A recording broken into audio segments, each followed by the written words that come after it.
Bismillah, Assalamualaikum warahmatullahi wabarakatuh. Alhamdulillah, tidak pernah berhenti lisan kita memuji dan memuja Allah atas segala nikmat Allah berikan kepada kita. Termasuk Allah masih memberikan kita kesempatan satu hari lagi umur, dan mudah-mudahan Allah terus panjangkan umur kita di atas ketaatan kepadanya, kesempurnaan ilmu dan iman, serta tersibukkan dengan amal-amal saleh dan jauh dari semua pelanggaran-pelanggaran agama. Dan nikmat yang tidak kalah penting juga adalah beradanya kita di bulan suci Ramadan, yang kalau seandainya ada orang-orang yang sudah meninggal dan diberikan kesempatan untuk hidup dan memilih waktu, maka mereka akan memilih waktu-waktu di Ramadan. Dan para ulama salaf, mereka terus memaksimalkan bulan Ramadan dengan maksimal ibadah. Mereka memaksakan diri lebih giat lagi dari hari-hari selain Ramadan, karena memang bulan ini hanya datang setahun sekali dan terlalu banyak kelebihan-kelebihan dan keutamaan yang tidak ada di bulan-bulan lain. Oleh karena itu kita harus memaksimalkan waktu kita. Dan mereka terus beribadah sampai selesai Idul Fitri. Mereka berdoa selama 6 bulan agar seluruh amal-amal yang sudah mereka kerjakan dan tanda kutip memaksakan diri selama Ramadan diterima oleh Allah Subhanahu wa taala. 6 bulan mereka berdoa non-stop, dan 5 bulan yang tersisa menjelang Ramadan akan datang, mereka terus memohon kepada Allah Subhanahu wa taala agar disampaikan di Ramadan itu. Karena memang waktu-waktu ini sangat mahal. Inilah bulan di mana Allah Subhanahu wa taala membanggakan kita di depan para malaikatnya, dan Nabi SAW mengatakan, perbaikilah dan tunjukkanlah yang terbaik dari amal-amal kalian, karena Allah Subhanahu wa taala membanggakan kalian di depan para malaikatnya. Bulan di mana semua pintu surga dibuka, semua pintu neraka ditutup, pengampunan dosa diberikan peluang, dibebaskan dari api neraka, ada malam lebih baik daripada 1000 bulan, dan segala macam keutamaan yang mungkin sudah tidak asing buat kita. Oleh karena itu, mumpung kita berada di tengah-tengah Ramadan, kita harusnya memaksimalkan. Kalau kemarin-kemarin, beberapa hari yang lalu kita masih kurang dalam beribadah kepada Allah Subhanahu wa taala, masih sering ada rasa malas atau menunda-nunda, maka jangan lagi luput beberapa hari ke depan. Terus saja kita maksimalkan. Makin dekat dengan Idul Fitri, makin akhir Ramadan, maka makin rajin seorang muslim mengejar ibadahnya. Dikatakan dalam sebuah riwayat bahwasanya Nabi SAW kalau tertinggal 10 Ramadan atau masuk 10 terakhir Ramadan, beliau lebih mengencangkan ikatan sarungnya, lalu kemudian beliau membangunkan keluarganya untuk salat malam. Dan Alhamdulillah nikmat ini Allah masih berikan kepada kita. Selanjutnya kita panjatkan salam hormat kita kepada utusan Allah Nabi besar Muhammad sallallahu alaihi wa alihi wa sahbihi wasallam, sebagaimana Allah telah perintahkan kita untuk mengucapkan salam hormat tersebut. Setelah menyelesaikan buku kita yang lalu, kita akan pindah ke buku baru dengan judul 62 Amalan Pembuka Pintu Surga. Di situ tentunya tidak asing, penulisnya ada dalam buku kita kalau sudah pegang, Abdullah. Dan buku ini berbicara tentang amalan-amalan yang harusnya kita fokus, walaupun masih banyak amalan-amalan yang lain. Tetapi di sini penulis coba fokus kepada amalan-amalan inti yang harus setiap muslim tidak luput darinya, sehingga dia akan masuk surga dengan sangat mudah. Berbicara masalah surga, ada sebuah buku lain yang kami referensikan tentunya, tapi tidak masuk dalam bahasan kita di saat ini, yaitu Rasulullah SAW bercerita tentang surga dan neraka. Jadi ada buku ini terbitan Pustaka Tazkiyah. Buku ini sudah pernah kami bedah di YouTube, ada 30 pasal tentang surga dan ada 33 pasal tentang neraka. Dan kemarin pada saat perjalanan haji juga kami sempat mengulangi buku ini. Selama haji sekitar 20 harian kami sempat membedah, dan Alhamdulillah Allah mudahkan kita menyelesaikannya. Jadi Bapak Ibu atau Ibu-Ibu kalau mau mengikuti bisa di playlist YouTube kami dan melihat itu. Di sini ada 30 pasal tentang masalah surga. Bermula dari jadi potret-potret surga supaya seperti kita sedang melihatnya diceritakan oleh Nabi SAW.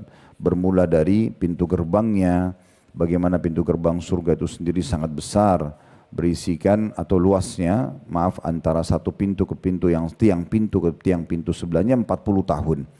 Jadi bukan lagi pintu gerbang yang kita lihat seperti pintu gerbang seorang raja atau presiden yang mungkin hanya 10-20 meter misalnya. Tapi ini pintu gerbang yang sangat besar, 40 tahun jarak antara satu tiang ke tiang yang sebelahnya. Dan ini tentunya menandakan pintu itu sangat besar dan akan dipenuhi oleh orang-orang beriman nanti yang masuk pada hari kiamat. Begitu juga dengan istanahnya ya, yang sangat luar biasa, sangat luas ya, dan berisikan dayang-dayang, permadani, dipan-dipan dan segala macam hal yang sangat luar biasa gitu, yang memang tempat-tempat ini pasti akan selalu dirindukan oleh orang-orang beriman. Sedangkan orang belum baca saja, biasanya kalau ditanya apakah anda ingin masuk surga, maka pasti jawabannya iya. Ya, karena memang tempat ini sudah secara fitrah Allah buat kita ingin masuk ke dalam surga, dan target utama seorang muslim memang surga. Karena di sana nanti dalam sebuah hadis dikatakan siapa yang masuk surga tidak akan pernah rusak bajunya, tidak akan habis masa mudanya, serta juga tidak akan ada lagi sakit, tidak akan ada lagi gangguan orang. Kepemilikan dalam surga sifatnya khalidina fiha, kekal selamanya. Sekali ibu masuk ke dalam surga, istana itu, pakaian itu, segala macam fasilitasnya kepemilikan abadi. Di dunia ini kita punya kepemilikan sementara. Misalnya kita punya sertifikat tanah, rumah, mungkin surat kepemilikan kendaraan, semua itu sementara. Maksimal kalau kita meninggal akan jadi warisan. Atau kalau kita selama hidup mungkin kita butuh uang akan dijual.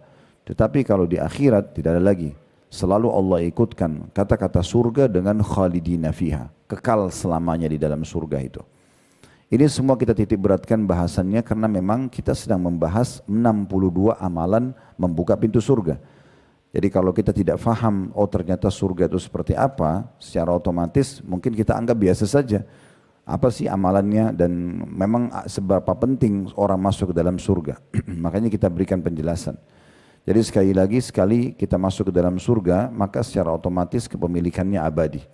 Dan istana-istana di sana bukan seperti yang kita bayangkan istana di dunia.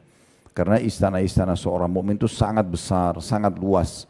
Di bahasan buku tadi yang baru kami sampaikan, mungkin saya tidak bisa jelaskan semua karena ada 33 pasal atau bab membahas masalah itu. Tetapi istana seorang mukmin saking indahnya sampai-sampai nanti dia akan duduk di sebuah sisi dan melihat ke arah sisi, dia nikmati istana dan juga kebun-kebunnya itu selama 70 tahun, dia tidak memindahkan pandangan matanya karena indahnya. Dan pada saat dia pindah pun, maka dia pindahkan arah matanya bukan karena dia bosan, tetapi karena dia ingin menikmati tempat yang lainnya. Tidak ada rasa lapar di surga, sehingga orang makan bukan karena lapar, dan kita tahu kalau lapar maka target kita adalah menghilangkan kenyang, bukan menikmati makanannya. Tidak ada rasa haus, sehingga kita tahu juga kalau orang haus maka targetnya menghilangkan dahaga dan tidak nikmatin sebenarnya minumannya. Begitu juga tidak ada letih, tidak ada lagi orang tidur. Dalam kondisi memang orang kadang-kadang tidur karena ingin menghilangkan letih atau mengistirahatkan tubuhnya. Di surga tidak ada. Semuanya kenikmatan abadi. Tidak ada malam yang gelap. Maka ditanyakan kepada salah satu sahabat Ibnu Umar, bagaimana cuaca dan keadaan sebenarnya di surga itu. Beliau mengatakan, tidakkah engkau melihat awal terbitnya matahari, tidak menyengat mataharinya, tapi cahaya terlihat terang semua apa yang di hadapan kita, seperti itulah keadaan di surga nanti.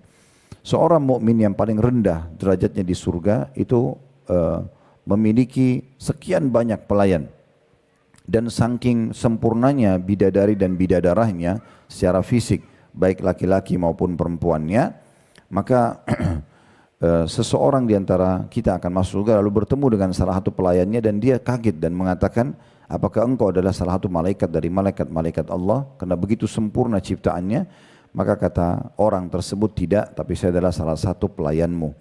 Dan setiap orang-orang mukmin yang paling rendah derajatnya itu memiliki 60 pelayan, yang pelayannya masing-masing memegang nampan di kiri kanan tangannya yang membawa makanan-makanan yang dinikmati oleh ahli surga tersebut dari nampan pertama sampai nampan terakhir tanpa merasa kenyang.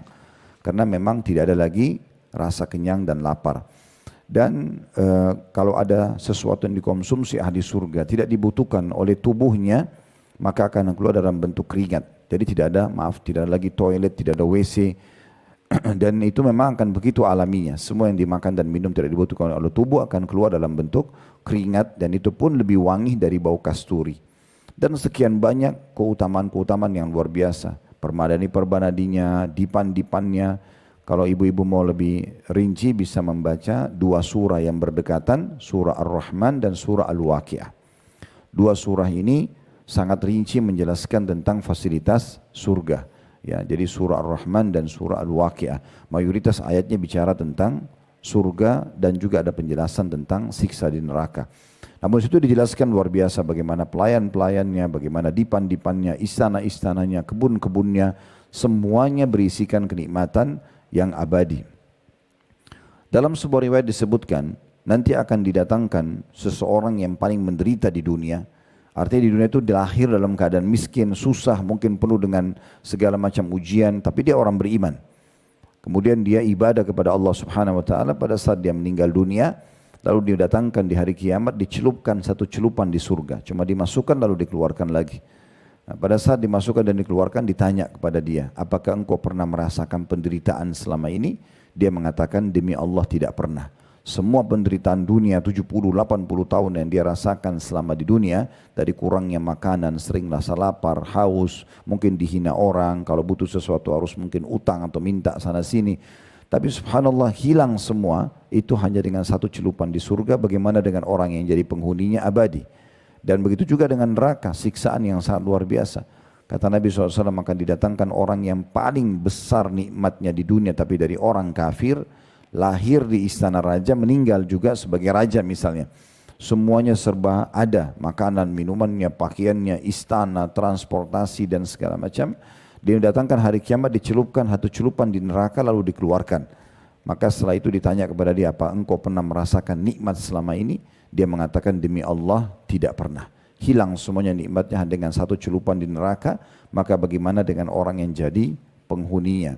Nah, ini semua penjelasan ringkas saja tentang masalah surga, dan itulah yang sebenarnya menjadi target bahasan kita di 62 amalan yang akan kita kerjakan. Dan tentu saya bilang tadi cukup banyak sekali bahasan-bahasan dalam bab-bab ini. Saya berharap mungkin bisa kembali ke buku yang sudah kami jelaskan tadi, karena ada penjelasan tentang sungai-sungainya, ada sumber mata air di surga, kemudian juga ada pakaian-pakaiannya, ada makanan-makanan ahli surga, ada pepohonan-pepohonannya, dan segala macam hal yang fasilitasnya ini memang perlu selalu kita baca dan ulang-ulangi supaya kita tahu sebenarnya kita akan menuju ke sana. Dan Nabi Muhammad SAW mengingatkan kepada kita semua tentang dekatnya surga dan dekatnya neraka. Dalam sabda beliau, pada saat seseorang baru saja masuk Islam di perang Khaybar, ada seorang non-muslim, dia melihat kaum muslimin pada saat terjadi perang Khaybar. Khaybar ini sekitar 180 km lah dari kota Madinah. Dia lihat dan dia kagum, dia ingin masuk Islam. Dia pun datang kepada para sahabat sambil mengatakan, saya ingin masuk agama kalian. Maka kata para sahabat, di depan sana, di depan pasukan ada Nabi Muhammad SAW. Silakan masuk Islam di tangan beliau. Datanglah orang ini, kemudian dia pun masuk Islam. Setelah dia masuk Islam, Nabi SAW kebetulan lagi membagi harta rampasan perang. Sedang membagi harta rampasan perang. Maka Nabi pun SAW mengatakan kepada sahabat yang membantu beliau, berikan juga harta rampasan perang kepada orang yang baru masuk Islam ini. Maka orang itu tiba-tiba mengatakan, saya tidak butuh ini ya Rasulullah. Saya masuk Islam bukan karena harta. Saya masuk Islam karena saya ingin mengejar apa yang dikejar oleh sahabat-sahabat Anda. Saya dengar dari mereka tadi sebelum saya masuk Islam, mereka keluar berperang sini, mereka berharap terbunuh mati syahid, dan akhirnya mereka masuk ke dalam surga. Saya ingin surga itu. Maka Nabi SAW mengatakan, Allah akan memberikanmu kalau kau jujur dengan permintaanmu itu. Kalau kau betul-betul tulus ingin masuk surga, Allah akan kasih. Lalu berpisahlah orang itu dengan Nabi SAW, berkecamuk peperangan, akhirnya orang ini termasuk jadi korban. Dia terbunuh mati syahid pada saat itu. Belum sempat sholat sekalipun. Baru masuk Islam, ikut perang, lalu terbunuh. Maka pada saat itu pun Nabi SAW waktu lihat jenazahnya mengatakan, bukankah orang ini yang baru masuk Islam? Kata para sahabat, iya ya Rasulullah. Benar, dia yang baru masuk Islam tadi. Kata Nabi SAW, siapa yang ingin melihat penghuni surga yang belum pernah sujud sekalipun, lihatlah orang ini. Lihatlah orang ini, karena dia baru syahadat, kemudian dia sudah meninggal dunia, dia sudah wafat. Gitu ya. Lalu kata Nabi SAW, ketahuilah seseorang di antara kalian lebih dekat dengan surganya daripada tali sendalnya sendiri, dan seseorang lebih dekat dengan nerakanya daripada tali sendalnya sendiri. Maksudnya, diibaratkan dengan tali sendal, di masa itu, orang kalau pakai sendal atau sepatu kulit, diletakkan di bagian telapak kaki, bagian bawah, kemudian sisanya itu pakai tali diikat, maka dibahasakan dengan tali sendal, dan ini sangat murah nilainya. Maka kata Nabi SAW, sungguh surga lebih dekat kepada salah seorang dari kalian daripada tali sendalnya sendiri. Maksudnya sangat mudah dia kalau mau dapatkan dan sangat cepat waktunya. Tinggal sholat, puasa, kayak kita sekarang kerjaan misalnya, ketaatan-ketaatan yang Allah perintahkan baik wajib ataupun sunnah kita kerjakan, ajal datang kita masuk surga. Begitu juga kalau orang mau masuk neraka, sangat dekat dengan tali sendalnya, itu lebih dekat daripada tali sendalnya. Dia durhaka, dia membangkang, dia nggak sholat, dia mabuk, dia zina, dia buat segala macam pelanggaran, dia meninggal masuk neraka. Maka seperti itulah surga dan neraka sangat dekat. Seseorang di antara kita pada saat meninggal nanti, ibu-ibu sekalian, itu akan baru ngah dan sadar, oh ternyata ini histori hidup saya ya. Ini mulai saya lahir, tangisan pertama, kedipan mata pertama, dan seterusnya sampai yang ke 100, yang ke 1 juta, yang ke 10 juta, sampai kita meninggal dunia. Semua suka duka kehidupan yang sudah kita lalui, dari diurus oleh orang tua kita, kemudian pelanggaran-pelanggaran kita lakukan, kemudian ketaatan kita lakukan, sampai kita meninggal dunia, itu hanya akan datang seperti sebuah sejarah ringkas dalam hidup kita dan kita lihat. Ternyata memang sangat pendek sekali kehidupan dunia ini. Oleh karena itu kita betul-betul harus memaksimalkan. Nah seperti itulah. Baik, kita akan coba masuk ke bahasan buku kita ya.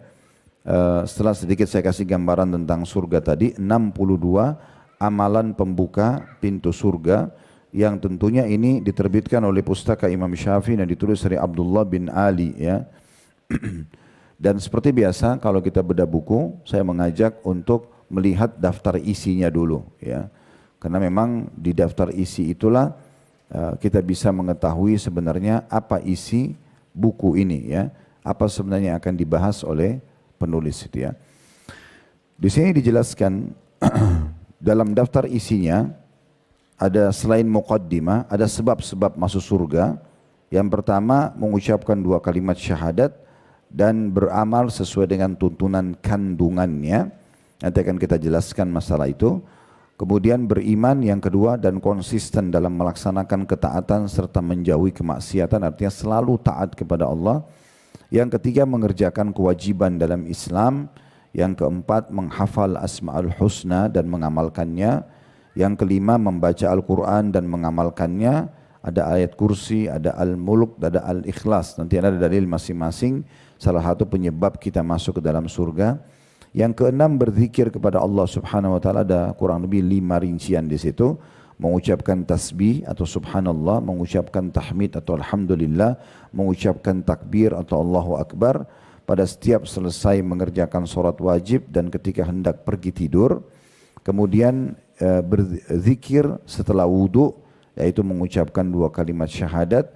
Ini ada hadis yang menyebutkan ya, siapa yang selesai wudu kemudian dia mengucapkan asyhadu an la ilaha illallah wahdahu la syarika la wa asyhadu anna muhammadan abduhu wa rasuluh, akan dibukakan baginya pintu-pintu surga. Kemudian yang C-nya mengucapkan la haula wala quwata illa billah. Kemudian juga yang keempat D-nya doa masuk pasar, nanti akan kita pelajari doa masuk pasar ini. Kemudian yang kelima zikir ketika hendak tidur. Ini semua masuk di poin nomor 6, berzikir kepada Allah Subhanahu Wa Taala. Tadi sempat kami sampaikan bahwasanya kita bisa saja atau masih banyak bentuk-bentuk zikir yang lainnya. Masih banyak ya yang bisa kita pelajari tentunya. Zikir-zikir yang kita pelajari ini cukup banyak. Seperti misalnya zikir dalam sholat ya, ada yang kita baca. Zikir habis sholat, ada zikir mau tidur, bangun tidur. Ada yang dibaca doa dan zikir pada saat mau makan, habis makan, masuk kamar mandi, keluar kamar mandi, dan seterusnya cukup banyak. Namun di sini penulis fokus kepada zikir-zikir dan doa yang disebutkan dalilnya langsung ada jaminan surganya. Nah seperti itulah, makanya dia cuma fokus ke 5 bentuk zikir di poin nomor 6 ini. Kemudian poin nomor 7, memohon surga kepada Allah. Artinya sering berdoa agar kita masuk ke dalam surga. Nanti akan kita jelaskan, ada hadis yang berbunyi, siapa yang memohon kepada Allah surga sehari 3 kali, riwayat lain 7 kali, Allah akan masukkan dia, atau surga akan berkata, ya Allah, sungguhnya hambamu fulan memohon agar masuk ke dalamku, maka mudahkanlah ia untuk masuk ke dalamku. Kemudian juga yang tidak kalah penting, poin selanjutnya yang ke-8, masalah taubat atau kembali kepada Allah Subhanahu Wa Taala. Dan ini salah satu kunci rahasia yang luar biasa. Karena tidak ada orang yang tidak melakukan kesalahan. Nabi Adam alaihissalam pun melakukan kesalahan. Tapi orang yang pintar adalah orang yang segera bertaubat atau kembali kepada Allah subhanahu wa ta'ala. Namun diikuti dengan istilah setelahnya nasuha.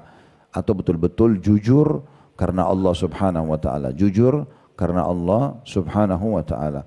Jadi betul-betul kita taubat. Dan ini kalau seandainya Allah tidak buka pintu ini, maka semua orang pasti akan masuk ke dalam neraka terlebih dahulu. Tapi karena Allah mudahkan, maka sangat rugi orang kalau tidak maksimalkan pintu taubat ini tentunya. Di bawahnya nomor 9 itu dijelaskan tentang istighfarnya. Nah, istighfar dan taubat ini bedanya ibu-ibu sekalian. Kalau istighfar permohonan maafnya. Kayak misalnya kita buat salah sama orang, kita bilang maafin saya ya. Nah itu istighfar. Kalau taubat artinya mengikrarkan untuk tidak mengulangi lagi kesalahan. Makanya kita biasa bilang astagfirullah wa atubu ilaih. Saya minta maaf ya Allah dan saya janji tidak akan mengulanginya. Nah makanya di sini dipisahin poinnya gitu ya. Agar betul-betul bisa kita maksimalkan. Kemudian selanjutnya poin nomor 10. Menuntut ilmu mengharap ridha Allah. Nah seperti kita lakukan sekarang. Bagaimana kita menuntut ilmu sebab masuk dalam surga. Yang ke-11 mengerjakan sholat fardu dan juga sunnah. Di situ ada beberapa bentuk sholat ya, yang disebutkan.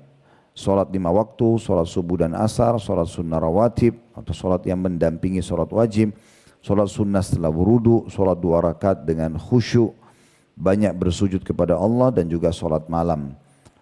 Kemudian nomor 12, banyak pergi ke masjid untuk beribadah. Artinya mencintai masjid itu sendiri. Yang ke-13 membangun masjid menjadi penyebab dapat juga jaminan surga. Yang ke-14 menjawab seruan muadzin. Kemudian yang ke-15 berpuasa baik sunnah ataupun wajib. Yang ke-16 haji mabrur, ya, haji yang diikutin dengan keikhlasan dan memenuhi syarat-syarat dan rukunnya. Yang ke-17 jihad atau berperang di jalan Allah. Yang ke-18 masalah sedekah ini ya, memberi nafkah di jalan Allah. Yang ke-19 memberi sedekah ya. Poin nomor 18 dan 19 mirip, tetapi memberi nafkah di jalan Allah nanti akan ada rincian secara khusus ya. Mungkin dia lebih khusus lagi dan memberi sedekah lebih luas ya. Sehingga kalau tadi yang poin 18 bisa masuk ke bab jihadnya, kalau nomor 19 sedekah secara umum. Yang ke-20 bersikap toleran terhadap orang yang sedang kesusahan. Maksudnya orang kalau terlilit utang ya, terus kita tidak menyusahkan dia. Yang ke-21 menyingkirkan gangguan dari jalan. Ini kadang-kadang masih luput dari kita ya.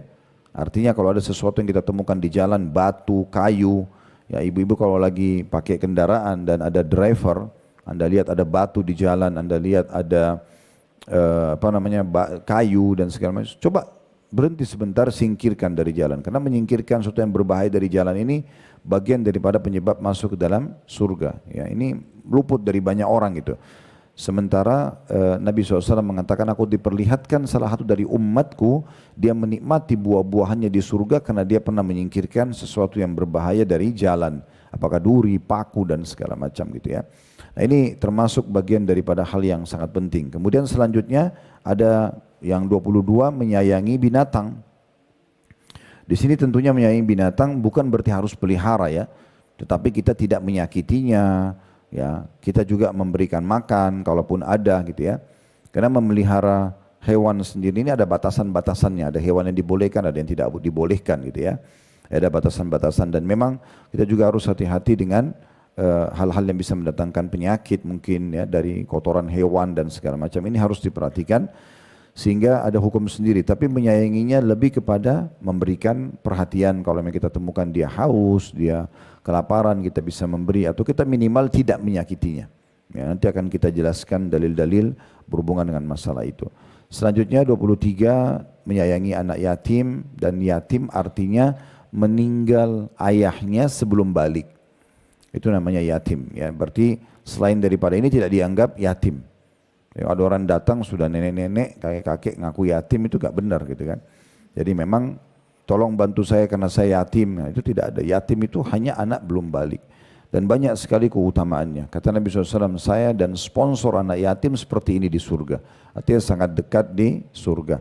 Dan Nabi SAW memberikan gambaran mengelus kepala anak yatim itu setiap helai rambutnya akan dinilai satu pahala di sisi Allah Subhanahu wa taala. Itu nanti ada bahasan sendiri tentunya. Selanjutnya mendidik ya. Dan tentunya di sini kita menafkahi anak perempuan.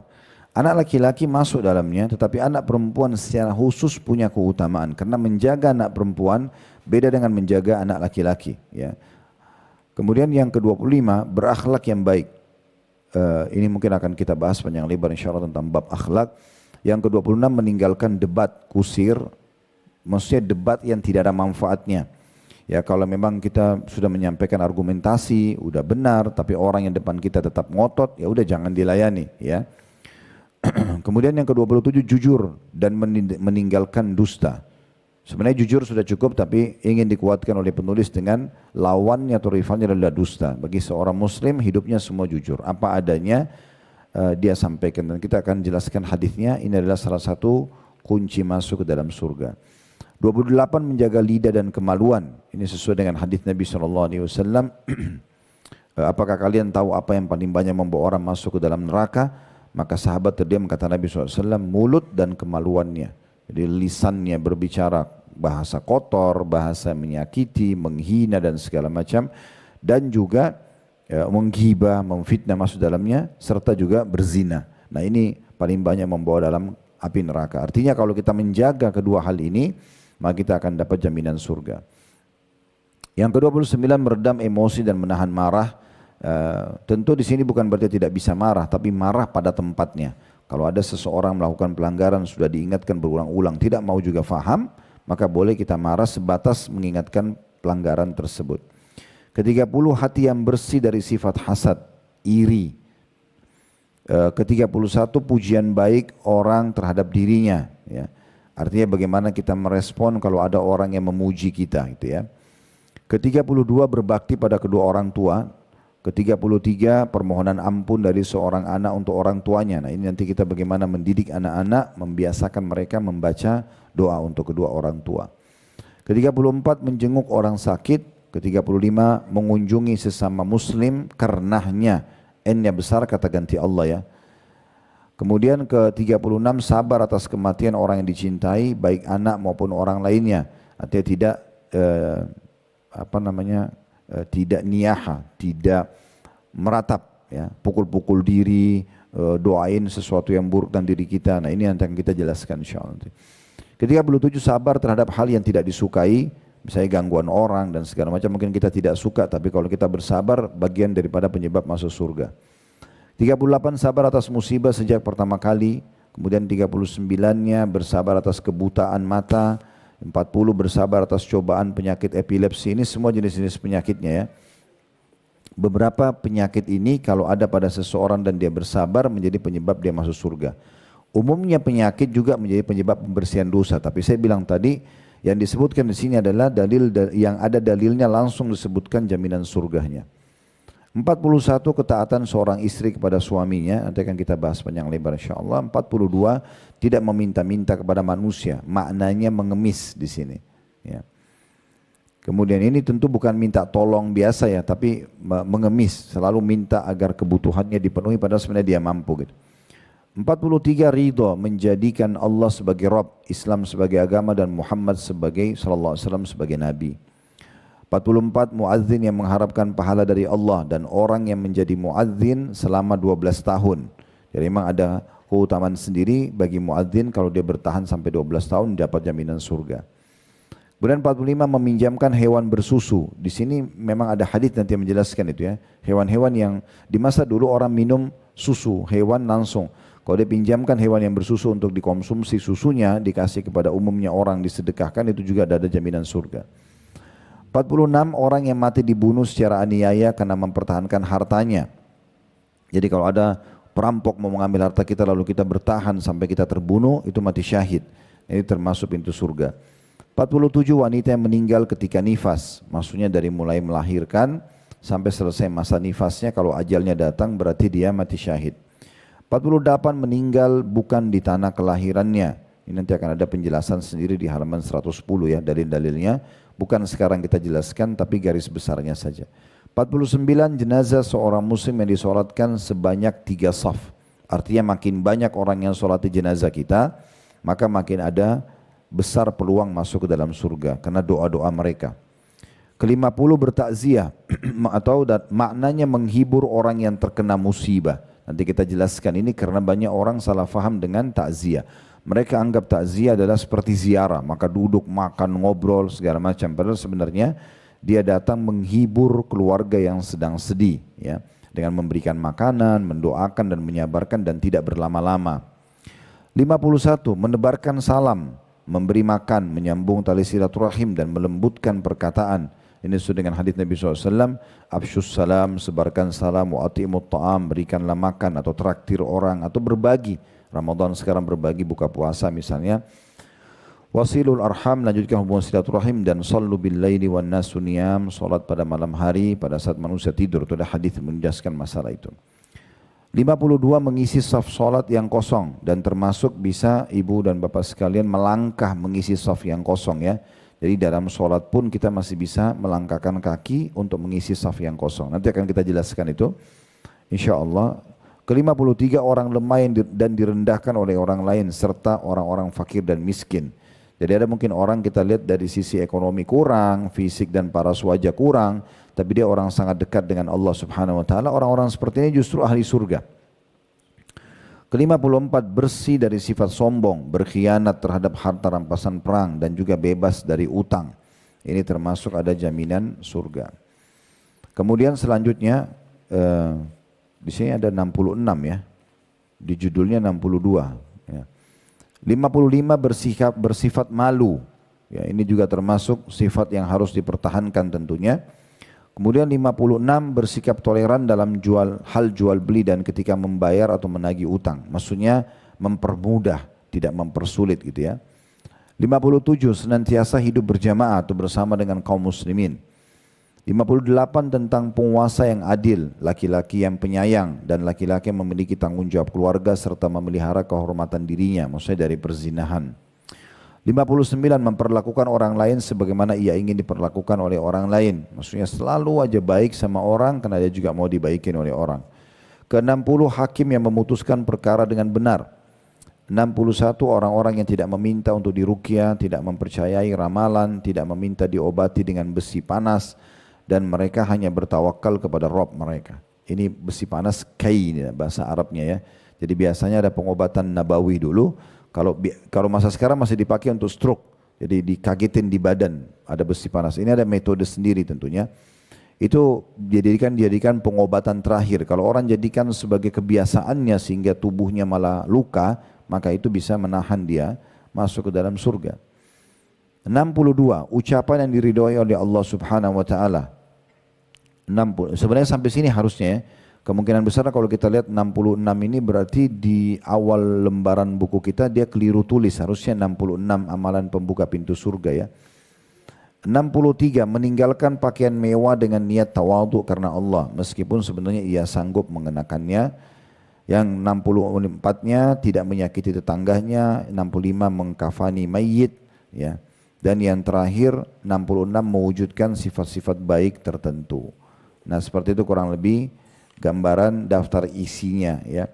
Nah, biasanya kami berbagi kalau ibu dan bapak sekalian baru membeli buku, maka kami sarankan selalu membaca daftar isi. Biasanya kita kalau membeli buku seperti ini untuk membaca sendirian itu malas ya. Jarang sekali kita bisa menyelesaikannya. Makanya kita menggunakan metode membedah buku seperti ini. Nah, cara yang menarik adalah yang dari pengalaman kami, baca daftar isinya, kemudian cari dari daftar isi itu kira-kira yang paling menggelitik, tanda kutip sini, yang paling buat ibu mau baca. Misalnya, oh saya mau baca poin tentang bersifat malu. Mulai dari situ. Mulailah kita baca, kemudian nanti itu akan memicu kita ingin membaca bab lainnya, bab sebelumnya, bab sesudahnya, akhirnya kita bisa menyelesaikan buku atau mengikuti bedah buku seperti ini. Nah, itu sebabnya kenapa kita membaca daftar isi, dan memang semua penulis kalau tulis buku pasti dia pakai daftar isi karena itu keringkasannya. Apa yang akan dibahas di buku ini semua sudah diringkas dalam daftar isi tadi. Baik, kita akan coba masuk ke bahasan pertamanya ya. di sebab-sebab masuk dalam surga, yaitu mengucapkan 2 kalimat syahadat dan beramal sesuai dengan tuntunan dan juga kandungannya di halaman 7. Ya, saya akan bacakan dulu dalil yang disebutkan oleh penulis di sini. Dari Ubadah bin Samit radhiyallahu anhu dari Nabi SAW, beliau bersabda, "Man syahida an la ilaha illallah wahdahu la syarikalah wa anna Muhammadan abduhu wa rasuluhu wa anna Isa abdullahi wa rasuluhu wa kalimatu alqaha ila Maryam ruhun min wal jannatu haqqun wan naru haqqun adkhalahu Allahul jannata ala ma kana minal amal." Barang siapa yang bersaksi bahwasanya tidak ada ilah atau Tuhan selain Allah semata dan tiada sekutu baginya, N-nya besar kata ganti Allah, dan bahwasanya Nabi Muhammad adalah hamba dan rasulnya, bahwasanya Isa adalah hamba Allah dan utusannya, dan kalimatnya, N-nya besar kata ganti Allah, kalimat-kalimat dari Allah yang disampaikan kepada Maryam dan ruh dari sisinya yang ditiupkan, dan bahwasanya surga itu benar, neraka itu benar, niscaya Allah subhanahu wa ta'ala akan memasukkan ke dalam surga dengan perbuatan yang telah dia kerjakan. Di bawah ada footnote nomor 1 disebutkan oleh Bukhari dan juga Muslim. Hadits ini dulu kita coba bedah menjadi beberapa bagian ya. Kalau ibu yang pegang bukunya tolong digaris bawahi di situ dan dikasih angka-angka di atasnya ya. Yang pertama itu adalah barang siapa yang bersaksi bahwasanya tidak ada ilah selain Allah semata dan tidak ada sekutu bersamanya, ini dikasih angka 1. Kita akan bahas faidah pertama itu. Kemudian potongan atau nomor 2 digaris bawahi lagi bahwasanya Muhammad adalah hamba juga rasulnya. Ini nomor 2-nya. Kemudian yang ketiga bahwasanya Isa adalah hamba Allah dan utusannya. Ini nomor 3. Kemudian nomor 4-nya bahwa kalimatnya, N-nya itu kata ganti Allah, kalimatnya disampaikan kepada Maryam dan ruh dari sisinya. Ini yang keberapa? Yang keempat itu ya. Kemudian yang kelima, dan surga itu benar adanya. Kemudian yang keenam, dan neraka itu benar adanya. Terakhir yang ketujuh adalah Allah akan masukkan dia ke dalam surga sesuai dengan kadar amal yang dia miliki. Jadi ada 7 faedah yang akan kita bahas di dalam hadis ini. Baik, kita akan masuk dulu di faedah yang pertama. Barang siapa yang bersaksi bahwasanya tidak ada Tuhan atau ilah yang berhak disembah kecuali Allah, tidak ada sekutu bersamanya, ini adalah potongan yang sudah kita ketahui ya, menjadi rahasia umum bagi kaum muslimin. Tidak ada Islam tanpa kalimat ini. Dan ini bukan hanya sekedar diucapkan dengan lisan, bukan hanya sekedar orang mengatakan la ilaha illallah selesai, tapi dia harus diikuti dengan pemahaman mendalam dan juga diaplikasikan dalam kehidupan sehari-hari. Perlu kita garis bawahi, susunan kata-kata ini luar biasa. Apapun yang mata kita jangkau di langit sana dan tidak dijangkau, dijangkau itu seperti misalnya pergantian siang malam, turunnya hujan, burung yang berterbangan, bintang-bintang di langit, matahari dan seterusnya. Yang tidak terjangkau Allahu alam, kita nggak tahu, mungkin ada planet yang belum dilihat oleh mata manusia, ada yang Allah ciptakan di langit sana. Kalau dalam ayat Al-Quran dijelaskan malaikat itu di langit ya, mereka ada di langit. Ini belum dijangkau. Di bumi juga apapun yang dijangkau oleh mata kita seperti pepohonan, manusia, hewan-hewan yang kita bisa jangkau lah, air kita bisa lihat gitu ya, semua itu. Atau tidak bisa dijangkau oleh mata, seperti udara kita nggak bisa lihat dengan mata kita, ya kasat mata nggak bisa. Kemudian mungkin sifat-sifat yang kita rasakan kayak misalnya jujur, dusta, ya gitu. Atau rasa kita rasakan kayak lapar, haus, kita kan tidak bisa lihat tuh, ya, tapi bisa kita rasakan. Semua itu yang kita bisa atau tidak bisa lihat di atas bumi, begitu juga di kedalaman lautan, di kedalaman bumi yang kita bisa lihat dari segala jenis hewan-hewan ataupun belum kita pernah lihat dengan mata kita. Semuanya itu kalau muncul pertanyaan dalam jiwa kita, dari mana, siapa yang membuat, warnanya, bentuknya, jenisnya, segala macam hal, maka kembali kepada kalimat la ilaha illallah. Tidak ada yang mengurusnya, tidak ada yang menciptakan, tidak ada yang merawat kecuali Allah subhanahu wa ta'ala. Jadi memang susunan kata ini kata yang luar biasa. Banyaknya orang yang akhirnya menyembah pohon, menyembah patung, menyembah bintang-bintang, menyembah dewa-dewa. Karena secara fitrah manusia itu tahu dia punya Tuhan, tetapi mereka tidak punya panduan siapa Tuhannya. Sebagai seorang muslim kita dipandu. Ada Tuhan satu yang mengurus semua ini adalah Allah. Tidak ada sekutu bersamanya. Tidak ada partnernya. Dia sendiri yang menciptakan dan mengurus semua ini. Dia menciptakan para malaikat dan diberikan tugas-tugas. Dan menciptakan manusia dan jin juga demikian. Dan hewan-hewan juga masing-masing punya fungsi dan semuanya sempurna. Tidak ada satupun dari ciptaan Allah subhanahu wa ta'ala yang tidak sempurna. Kalau ada yang mengatakan, tapi Ustaz ada manusia lahir cacat. Allah ingin menunjukkan bahwasanya Allah mampu melakukan apa saja. Dan dari sekian banyak manusia, persentase orang yang cacat itu kecil sekali. Kecil sekali. Mungkin dari 100 orang yang cacat satu atau bahkan kurang dari itu. Ya mungkin cuman kalau dari 100% cuma 0,0 sekian saja. Agar Allah menunjukkan memang Allah bisa menciptakan sempurna, bisa menciptakan tidak sempurna. Sebagaimana juga kadang-kadang kita melihat ada satu hewan misalnya jenis ikan, wujudnya itu sepertinya kurang menarik buat kita. Tapi Allah ingin tunjukkan kemahakuasaannya, Allah mampu menciptakan itu yang manusia sendiri walaupun di mata manusia buruk mereka tidak bisa ciptakan itu. Ya, mereka tidak bisa buat apa-apa. Semua itu dengan hikmah yang luar biasa dari Sang Pencipta Allah Subhanahu wa taala. 13 tahun ibu-ibu sekalian dakwah Nabi Muhammad SAW di Mekah itu 13 tahun. 10 tahun pertamanya kan 13 tahun di Mekah. 10 tahun pertama belum ada perintah puasa, belum ada perintah jihad, belum ada perintah zakat.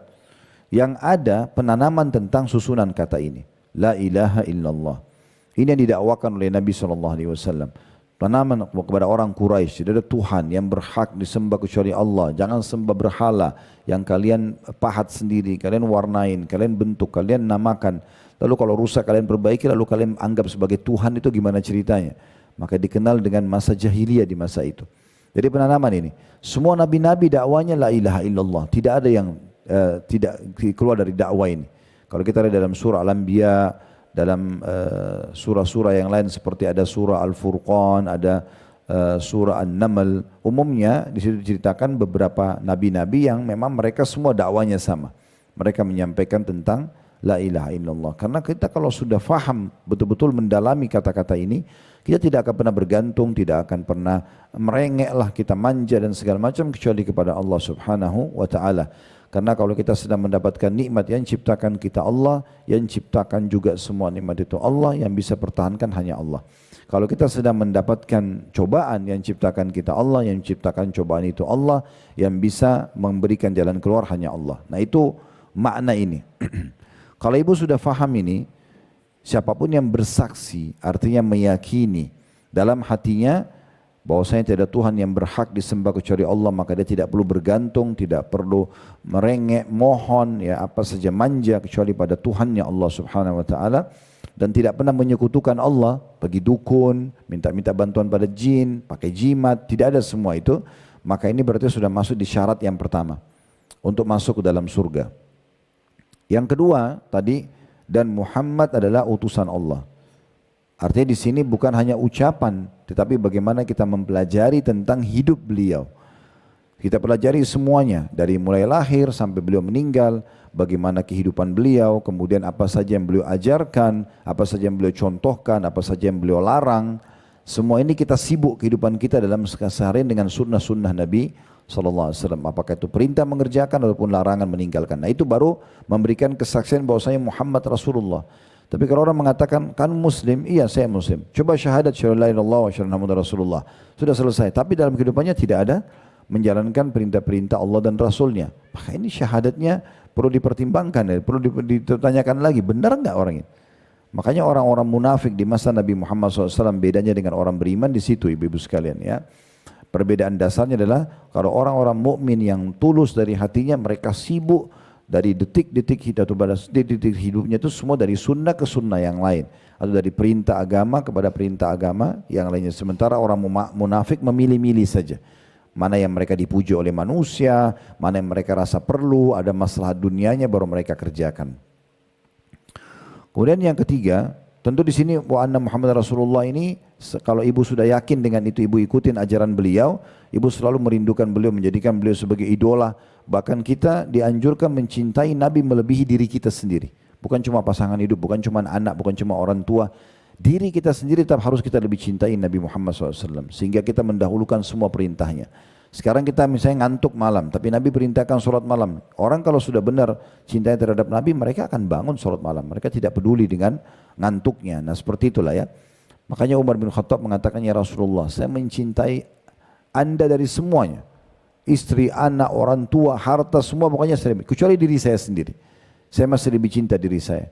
Kata Nabi SAW, tidak hai Umar. Sampai engkau mencintai aku melebihi dirimu. Maksudnya mencintai Nabi di sini adalah betul-betul menerima semua ajaran beliau. Maka kata Umar sambil menundukkan kepala lalu mengatakan, sekarang ya Rasulullah. Sekarang benar-benar saya sudah mencintai Anda melebihi. Maksudnya saya siap apapun yang Anda perintahkan walaupun jiwa saya tidak suka, saya tetap akan dahulukan perintah Anda. Sekarang saya ya Rasulullah. Kata Nabi SAW, sekarang hai Umar. Maksudnya sekarang imanmu sempurna. Gitu ya. Kemudian yang ketiga, di situ dikatakan dan Isa adalah hamba Allah dan Rasulnya. Nah ini yang membedakan antara kita sama orang-orang Nasrani. Dari dua sisi. Yang pertama, kita mengimani semua nabi-nabi dan rasul. Sebagian orang Nasrani mengira kita ini tidak menyukai Nabi Isa. Padahal ini pemahaman yang keliru. Semua orang Muslim mencintai Nabi Isa alaihissalam. Semua orang Muslim dan meyakini tentang kerasulannya. Cuma sebatas kerasulan saja. Tidak melebihi itu. Nah sisi yang kedua adalah tidak menganggapnya sebagai anak Tuhan. Perbedaan kita dengan orang Nasrani karena berlebihan memuji Nabi Isa sampai hanya mereka anggap itu adalah anak Tuhan. Ada seorang guru kami, Syekh Muhammad Jamil Zainu, hafidahullah, saya tidak tahu beliau masih hidup atau tidak. Karena waktu saya masih mahasiswa saja, setelah saya kuliah di Madinah tahun 98 itu beliau sudah sangat tua, saya sudah lama sekali nggak ketemu. Tapi buku beliau cukup banyak diterjemahkan dalam bahasa Indonesia. Kalau ibu-ibu beli buku terjemahan ada ditulis Syekh Muhammad Jamil Zainu, orang ini yang sedang saya bahas. Orang ini luar biasa nih.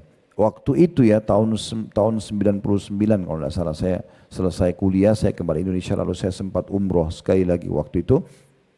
Ketemu sama beliau karena saya lihat di bukunya satu-satunya orang di dunia ini yang nulis buku bagi setiap muslim punya hak untuk mencetak ulang. Dari tidak ada bilang hak cipta atau hak, tidak ada. Bagi buku dia semua boleh. Ibu dapat bukunya, ibu mau sebarluaskan silakan. Bahkan dia tulis di situ di bukunya, di awal bukunya itu yang berbahasa Arab ya. Saya nggak tahu yang bahasa Indonesia. Yang diterjemahkan, tapi bahasa Arabnya dia tulis di situ. Dan bagi setiap muslim yang mau menyebarluaskan buku ini silakan hubungi penulis. Lalu ditulis sama dia nomor teleponnya. Ya, sehingga semua orang bisa telepon dan datang ke rumah beliau. Waktu itu saya datang ke rumahnya. Waktu itu ya ada 38 judul buku yang beliau tulis. Ya, cukup banyak. Saya tidak tahu terakhir sudah sebanyak apa gitu. Tapi salah satu buku beliau yang menarik itu adalah Kaifah Tadaitu. Judulnya, bagaimana saya dapat hidayah. Nah karena beliau aslinya orang Syria, tapi sudah warga negara Saudi dan beliau mengajar di Darul Hadith Mekah. Beliau cerita di bukunya itu dan beliau juga sampaikan kepada saya waktu ketemu. Dia bilang, saya pernah waktu mau masuk di kelas kuliah di Syria, di Damaskus, ibu kota Syria. Ada teman saya orang Nasrani, teman kelas. Dia bilang sebelum masuk, laki-laki tentunya, saya pegang pundaknya, dia bilang, kata Syekh Muhammad mengatakan, saya pegang pundak, lalu saya mengatakan, bagaimana pendapatmu kalau saya bilang, Asyhadu an la ilaha illallah wa anna Muhammadar Rasulullah wa anna Isa Rasulullah. Jadi beliau mengatakan dua syahadat dan beliau menambah lagi dengan mengatakan dan Isa juga betul utusan Allah. Karena dalam bahasa Arab dan orang Nasrani ini orang Arab, cuma dia Nasrani. Dia mengatakan kalau begitu, karena dia fahamnya umat Islam ini benci Nabi Isa. Maka orang Nasrani mengatakan, dia bilang kalau begitu saya juga asyhadu an la ilaha illallah wa anna Muhammadar Rasulullah wa anna Isa Rasulullah. Nah, dia fahamnya selama ini kita benci Nabi Isa, padahal sebenarnya tidak. Cuma kita memposisikan Nabi Isa di posisi yang sebenarnya. Beliau betul-betul hanya hamba dan utusan Allah. Dan dari hadis ini, berarti salah satu syarat masuk surga, kita harus mengakui kenabian dan kerasulannya. Karena kan dikatakan siapa yang bersaksi tidak ada Tuhan yang berhak disembah kecuali Allah, tidak ada sekutu bersamanya, Muhammad adalah utusan Allah dan Isa adalah hamba Allah dan utusannya. Nah ini termasuk nanti terakhirnya dia akan dimasukkan ke dalam surga sesuai dengan amal yang dia miliki. Maka ini tentang kedudukan Nabi Isa alaihissalam dan ada 3 surah dalam Al-Quran berbicara tentang Nabi Isa dan keluarga Nabi Isa. Yang pertama surah nomor 3 Al-Imran. Al artinya keluarga. Imran itu ayahnya Maryam. ayahnya Maryam, berarti kakeknya Nabi Isa. Itu surah nomor 3 dalam Al-Quran. Itu bicara tentang keluarga Imran. Imran ini orang soleh dari Bani Israel, karena kesolehannya sampai Allah karuniakan dia anak Maryam, wanita yang suci. Dari Maryam keluarlah Isa alaihi wassalatu wassalam. Ini diceritakan. Kemudian yang kedua adalah surah nomor 5 Al-Ma'idah, tentang makanan yang turun dari surga. Itu diceritakan di akhir-akhir surah Al-Ma'idah. Pengikut Nabi Isa sempat mengatakan,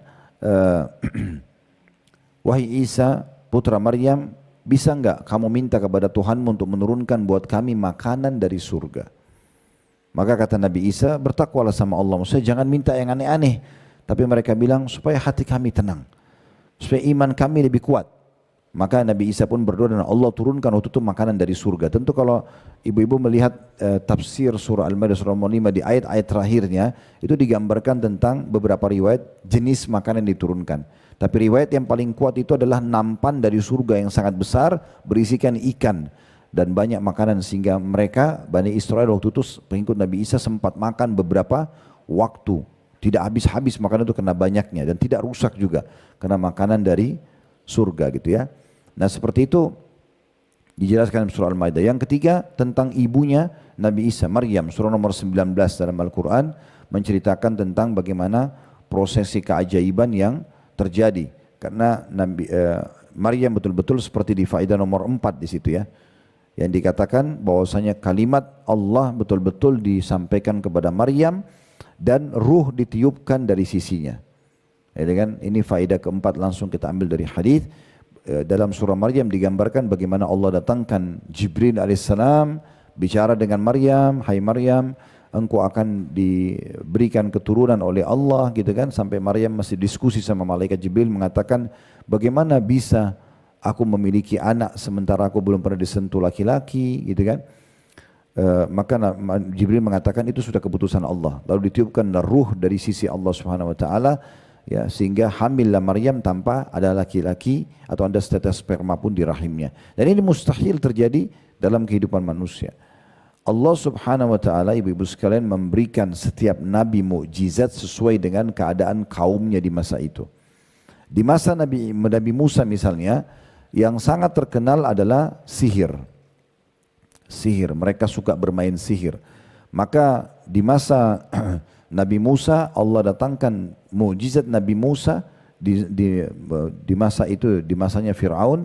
Allah datangkan Nabi Musa mukjizat mirip dengan sihir tapi bukan sihir. Tongkat bisa berubah jadi ular, tangan dimasukkan ke kantong dikeluarkan keluar cahaya yang terang dan gitu-gitu ya. Di masa Nabi Isa orang sangat suka dengan ilmu kedokteran. Maka Allah datangkan keajaiban Nabi Isa bisa lahir tanpa sperma. Ya, begitu seterusnya ya. Kalau di masa Nabi Muhammad SAW ada sastra Arab yang sangat terkenal, Al-Quran datang untuk ya menantang dan juga mengalahkan sastra tersebut. Nah seperti itulah. Kemudian yang kelima, surga itu benar. Kita akui surga benar. Walaupun belum nampak, tapi surga itu ada. Semua yang ibu bisa rasakan di muka bumi dari kenikmatan itu miniatur surga. Nikmat makanan, nikmat minuman, nikmat udara, nikmat cuaca, pakaian, biologis suami istri dan segala macam, semua itu miniatur surga. Di surga akan ada seperti itu tapi lebih baik daripada dunia. Makanya kata Nabi SAW, perumpamaan dunia kalian dibandingkan dengan akhirat, maksudnya surga hanya seperti jari telunjuk yang dicelupkan ke lautan lalu diangkat. Artinya tidak ada nilainya sama sekali. Di sana akan tetap lebih nikmat makanan, karena tadi saya sudah jelaskan di awal, tidak ada lapar, tidak ada haus, kemudian juga tidak ada capek, tidak ada penyakit, tidak ada gangguan orang, kepemilikan abadi. Semua itu abadi. Dan memang Allah sudah janjikan semuanya dengan penuh kenikmatan tentunya. Dan itu kita harus yakini. Ibu nggak boleh ragu tentang surga. Yang membuat kita mau rajin ibadah karena kita tahu ada surga yang menanti kita. Maka tadi buku yang saya referensikan, tolong ibu milikin dan ibu baca. Kalau mau ikutin rincian lebih detail, syarah atau penjelasan bisa lihat di playlist YouTube kami, bedah buku ini tentunya. Kemudian yang keenam, neraka itu juga benar adanya. Nah di antaranya kata Nabi SAW, demam itu, kita semua pernah rasakan demam ya. Demam itu adalah luapan panasnya neraka. Maka dinginkanlah dengan air. Dinginkanlah dengan air. Jadi demam itu adalah luapan neraka. Begitu juga dengan musim dingin yang sangat dingin dan musim panas yang sangat panas. Itu bagian daripada luapan neraka. Di buku yang tadi saya referensikan, Rasulullah SAW cerita tentang surga neraka itu di bab nerakanya ada tentang itu. Hadis Nabi SAW yang berbunyi, sesungguhnya neraka mengeluh kepada Allah ya tentang masalah panas karena sebagiannya membakar sebagian yang lain. Maka Allah mengizinkan neraka bernafas 2 kali. Itulah yang kalian temukan kata Nabi SAW di saat panas yang sangat dan dingin yang sangat. Kayak misalnya di negara Timur Tengah di musim haji misalnya itu bisa sampai 50 derajat panas sekali cuacanya. Nah itu luapan neraka. Musim dingin misalnya kayak di Rusia ya itu sampai -10, -20. Nah itu semua berarti luapan juga api neraka. Nah, itu contohnya. Jadi neraka itu dan surga itu bisa nampak, bisa bukan nampak, bisa terasa. Kenikmatan ada dan gangguan juga ada. Semua yang Bapak Ibu yang Ibu tidak suka di muka bumi ini dari penyakit, dari apalah mungkin kita pernah diganggu orang dan itu sebenarnya miniatur neraka. Ya seperti itulah. Kemudian selanjutnya yang ketujuh yang terakhir adalah Allah akan masukkan dia ke dalam surga sesuai dengan amal yang dia miliki. Maksudnya derajat yang dia dapat di surga sesuai dengan kadar amalnya. Nah saya ingin berbagi lagi Bu ya. Saya ingatkan kembali ada 3 hal dalam amal yang kalau ibu lakukan ibu bisa lipat gandakan pahalanya. Jadi jangan batasi dengan amal yang sedikit saja. Yang pertama itu ketulusan niat. Jadi makin kita ikhlas kepada Allah, dia tidak butuh betul-betul pujian manusia, maka makin sempurna pahala yang kita bisa dapatkan. Karena pernah ada sahabat yang mengatakan, ya Rasulullah ada orang berjihad, dia tulus karena Allah, tapi sedikit diikuti dengan keinginan popularitas, supaya dibilangi kesatria, pahlawan. Apakah dapat pahala? Kata Nabi SAW, tidak. 3 kali orang itu tanya, 3 kali Nabi jawab tidak. Kemudian baru Nabi mengatakan SAW, sungguhnya Allah tidak akan menerima amal kecuali yang ikhlas karenanya. Dan ini makin maksimal ikhlas kita, maka makan maksimal pahalanya. Ada orang mungkin dari 100% cuma 90 ikhlasnya. Ada yang 80, ada ini tergantung, pahalanya tergantung. Kalau orang tidak ikhlas sama sekali, maka bisa hilang pahalanya. Yang kedua itu adalah, saya pernah bahasakan ini memarketingkan ibadah itu. Jadi coba pasarkan ibadah yang sudah kita lakukan. Ya, tawarkan, kita baru pulang haji umrah, kita tawarkan kepada orang. Nih, kita baru atau kita lagi tahu ini ada yayasan butuh bantuan, kita lalu sebarkan juga di grup kita, kita marketingkan sehingga pahala yang tadinya kita cuma nyumbang 1 juta di sebuah yayasan, kita bisa dapat misalnya 1 miliar karena banyak teman-teman kita yang ikut menyumbang juga misalnya. Begitu juga dengan berita buka puasa atau apa sajalah, majelis taklim, semua itu termasuk kita marketingkan gitu ya. Kemudian yang tentu di sini tidak usah khawatir dengan riak. Jangan bilang Ustaz, saya kalau sebarin nanti takut riak. Itu was-was syaitan. Riak kan kalau ibu sengaja memang mau pamer. Kita niatnya bukan itu kok. Kan itu tinggal bagaimana mengontrol niatnya saja.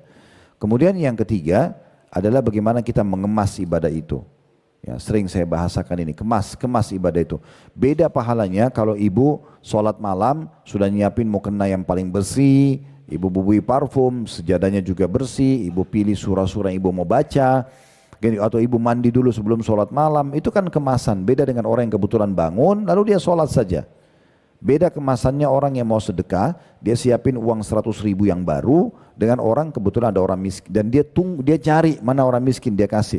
Dengan orang yang memang hanya sekedar memberikan di saat orang minta, itu pun yang ada saja. Nah ini beda, mengemas ini penting.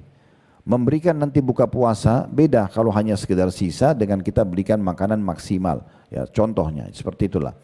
Ini semua masuk dalam masalah perbedaan derajat nanti di surga.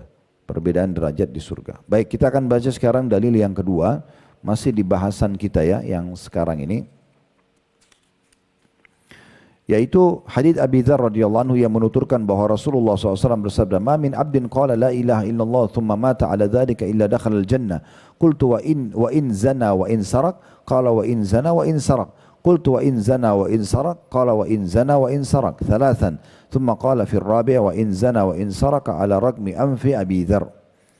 Tidaklah seorang hamba mengatakan la ilaha illallah kemudian meninggal atas kalimat tersebut melainkan dia akan masuk surga. Aku Abu Dzar bertanya, walaupun dia berzina dan mencuri, maka beliau menjawab, walaupun dia berzina dan mencuri. Abu Dzar bertanya lagi, walaupun dia berzina dan mencuri, Rasulullah SAW menjawab, walaupun dia berzina dan mencuri. Lalu Rasulullah SAW menjawab hingga 3 kali. Kemudian pada kali yang keempat beliau bersabda sallallahu alaihi wasallam, walaupun orang itu berzina dan mencuri meskipun Abi Dzar tidak menyukainya. Abi Dzar maksudnya sahabat yang meriwayatkan hadis itu ya. Di dalam kitab Fathul Bari, nanti akan kita kembali ke hadis ini. Di dalam kitab Fathul Bari, Al-Hafidh Ibnu Hajar Al-Asqalani rahimahullah, ini penulis buku Fathul Barinya, berkata maksud dari kalimat la ilaha illallah dalam hadis ini dan pada hadis yang lainnya yaitu 2 kalimat syahadat. Dalam hal ini tidak disebutkan syahadah risalah bahwa Muhammad adalah utusan Allah. Ini bukanlah sebuah masalah. Ibnu Munir berkata kalimat la ilaha illallah adalah sebuah istilah yang dipakai untuk mengucapkan 2 kalimat syahadat dalam syariat.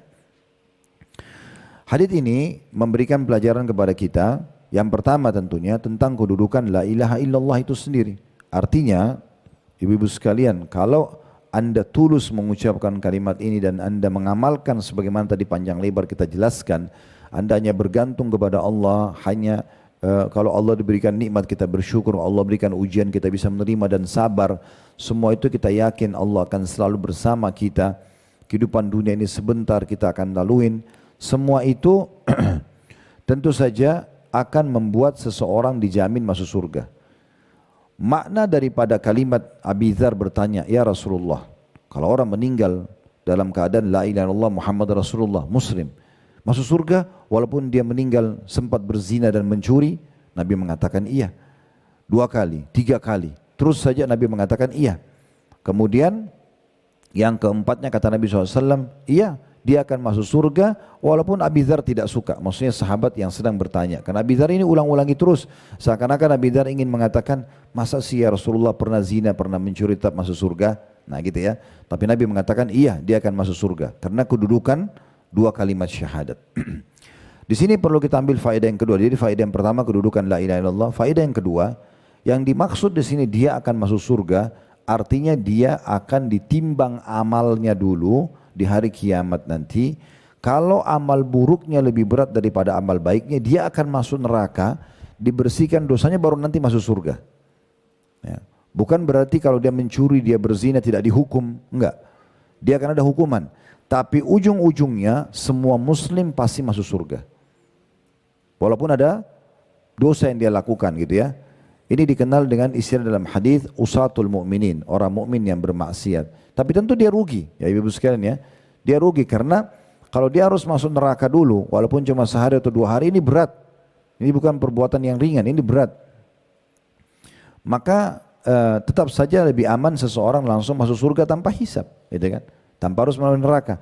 Tetapi di sini penjelasan tentang kedudukan 2 kalimat syahadat. Karena dengan mengucapkan dan mengamalkan isi 2 kalimat syahadat dapat jaminan surga walaupun dia harus masuk neraka dulu kalau dosa-dosanya banyak. Nah itu yang dimaksud. Di dalam buku sekali lagi tentang surga neraka tadi yang saya rekomendasikan untuk Bapak Ibu atau Ibu beli ini, yaitu ada penjelasan itu ya tentang orang yang terakhir keluar dari neraka nanti, dari orang-orang beriman, nanti dia akan masuk surga. Itu ada penjelasan riwayatnya masalah itu. Ya, dan pasti akan masuk ke dalam surga semua orang yang meninggal dalam keadaan Islam. Akan dikeluarkan kata Nabi SAW dari neraka orang yang dalam hatinya seperti biji sawi dari la ilaha illallah. Maksudnya 2 kalimat syahadat sebagaimana tadi dikatakan oleh Ibnu Hajar dalam kitab Fathul Barinya gitu ya. Dan nanti akan dikeluarkan dari neraka kemudian dimasukkan ke dalam surga. Nah seperti itu kurang lebih riwayat-riwayatnya. Baik, sebagai penutup, dalil-dalil yang akan kita bacakan di sini ada 3 dalil tersisa masih tentang la ilaha illallah. Sementara Imam Muslim meriwayatkan hadis dari Abu Hurairah yang cukup panjang. Dalam hadis ini Abu Hurairah radhiyallahu anhu berkata, maka Nabi SAW bersabda, ya Abu Hurairah wa'atini na'alaihi wa'atani na'alaihi. Maaf, saya ulangi ya. Ya Abu Hurairah wa'atani na'alaihi qala idhhab bina'alayya hataini faman laqita min wara'i hadzal ha'it yashhadu an la ilaha illallah mustayqinan biha qalbuhu wa basyirhu bil jannah. Wahai Abu Hurairah, seraya beliau memberikan kedua sendalnya kepadaku. Kata Abu Hurairah, Nabi berikan sendalnya kepadaku. Pergilah kamu dengan kedua sendalku ini, barang siapa yang engkau temui di balik kebun ini yang bersaksi bahwasanya tidak ada ilah yang berhak diibadahi melainkan Allah dengan penuh keyakinan dari hatinya, maka beritakanlah kabar gembira kepadanya bahwasanya ia akan masuk ke dalam surga. Footnote nomor 4 diriwayatkan oleh Imam Muslim. Saya langsung baca dua dalil tersisa, lalu kita beri tanda ya, nanti akan kita lanjutkan.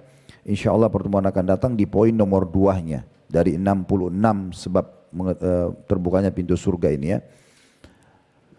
Selanjutnya dari Jabir radhiyallahu anhu, ia menuturkan, nanti akan kita jelaskan 3 hadits ini sekaligus kita ambil faedahnya. Ia menuturkan, Nabi SAW didatangi oleh seseorang, ia bertanya, wahai Rasulullah, 2 hal apakah yang konsekuensinya pasti? Maksudnya pasti masuk surga. Nabi menjawab, man mata la yusyriku billahi syai'an dakhalal jannah, wa man mata yusyriku billahi syai'an dakhalan nar. Barang siapa yang mati dalam keadaan tidak menyekutukan Allah dengan sesuatu pun, maka ia masuk surga. Dan siapa yang mati dalam keadaan menyekutukan Allah dengan sesuatu, maka ia masuk neraka. Ini hadis diriwayatkan oleh Imam Muslim juga, ada footnote nomor 5. Yang terakhir dari Uthman bin Affan radhiyallahu anhu yang mengatakan Nabi SAW bersabda, man mata wa huwa ya'lamu annahu la ilaha illallah dakhalal jannah. Barang siapa yang meninggal dalam kondisi dia mengetahui bahwa tidak ada ilah yang berhak diibadahi kecuali Allah, ia pasti masuk ke dalam surga. Sama juga diriwayatkan oleh Imam Muslim. Baik, kita tutup pertemuan kita dengan 3 buah hadits ini. Yang pertama hadits Abu Hurairah radhiyallahu anhu, ibu-ibu sekalian. Ini ada potongan di situ dikatakan, dan Rasulullah SAW memberikan kepadaku sendalnya, kedua sendalnya. Pertanyaan, kenapa Nabi kasih sendalnya?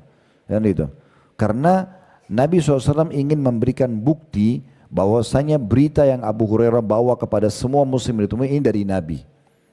Dengan membawa sendal Nabi maksudnya ya. Karena ceritanya sebenarnya hadits Abu Hurairah ini ibu sekalian, Nabi SAW pernah ada dalam satu kebun, lalu Abu Hurairah pergi menemui beliau. Lalu Nabi sampaikan, wahai Abu Hurairah, sampaikan kepada semua orang yang kau temuin, ya, di luar kebun ini, siapapun yang meninggal dalam kondisi mengucapkan la ilaha illallah, yakin dalam hatinya, maksudnya 2 kalimat syahadat ya. La ilaha illallah tadi sudah dikatakan oleh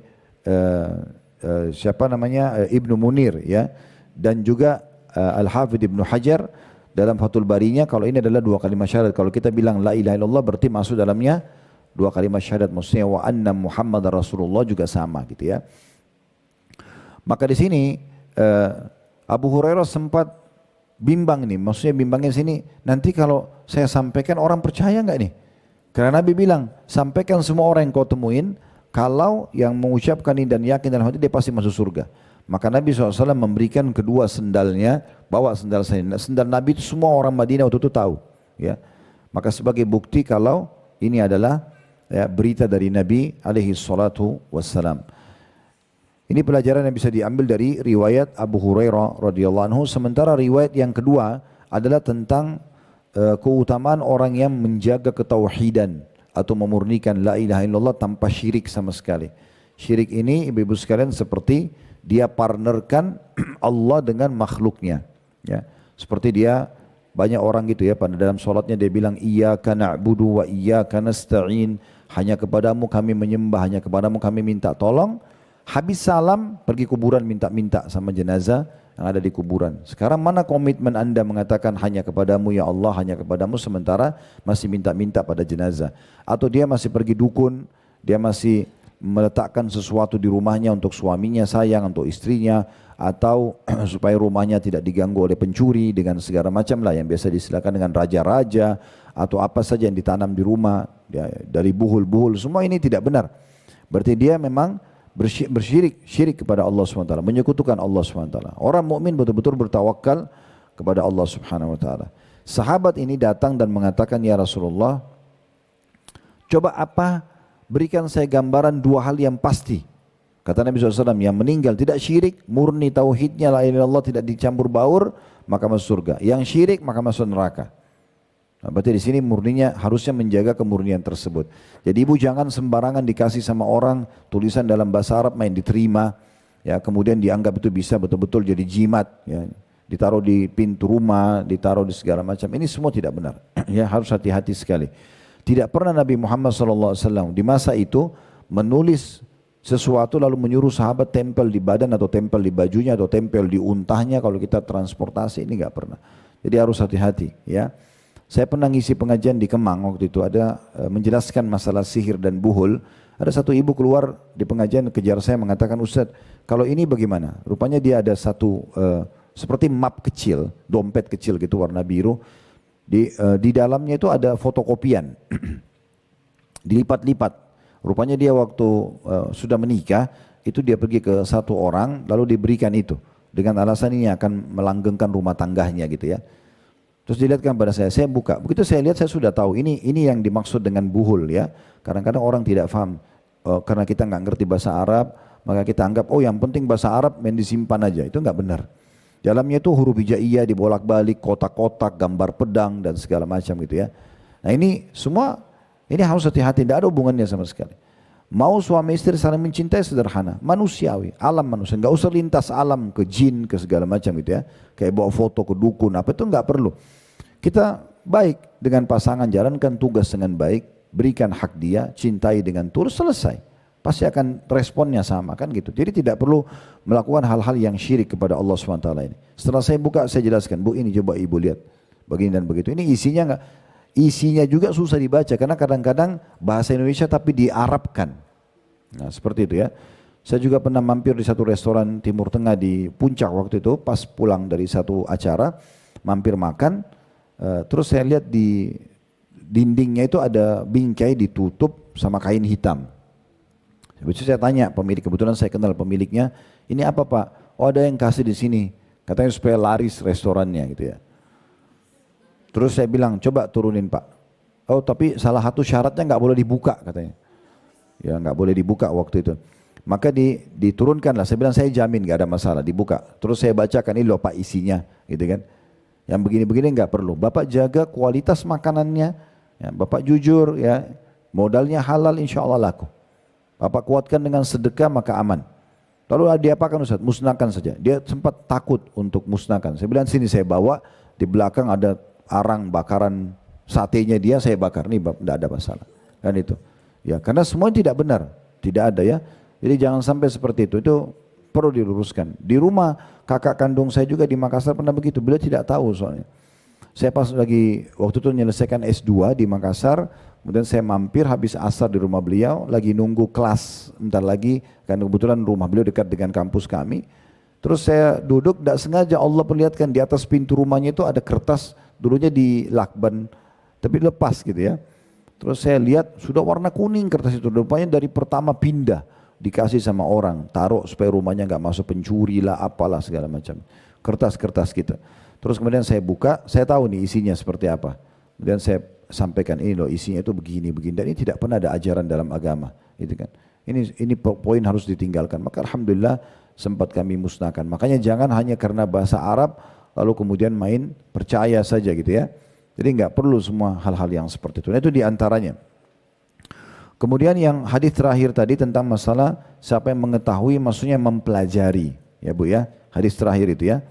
Siapa yang meninggal dalam kondisi mengetahui la ilaha illallah, maksudnya mempelajarinya, mendalami makna-maknanya, isi-isinya, semua itu kemudian mempraktikkan dalam hidupnya, maka dia akan masuk ke dalam surga. Allahu a'lam. Ini bahasan kita di poin pertama dalam amalan pembuka pintu surga. Dan insya Allah nanti coba kami akan berikan masukan ke penerbit. Kemungkinan ini tulisan 62 keliru. Jadi akan diubah ke 66 karena daftar isinya adalah 66. Allahu'ala. Mungkin begitu dulu. Ibu-ibu sekalian bahasan kita mudah-mudahan bisa diambil manfaat darinya. Dan saya doakan semoga anda bisa istiqomah dalam mengerjakan ibadah puasa ini. Dan Allah berikan balasan pahala yang sempurna. Serta juga Allah jadikan Ramadan sebagai penyebab pengampunan dosa-dosa kita. Dan semoga Allah juga satukan kita semua di surga firdausnya tanpa hisab. Mana disatukan dalam majlis ilmu yang mulia ini. Ada benar dari Allah silakan diambil dan diamalkan. Kalau ada salah dari saya mohon dimaafkan. Subhanakallahumma bihamdika. Asyhadu an la ilaha illa anta astaghfiruka wa atubu ilaik. Wassalamualaikum warahmatullahi wabarakatuh.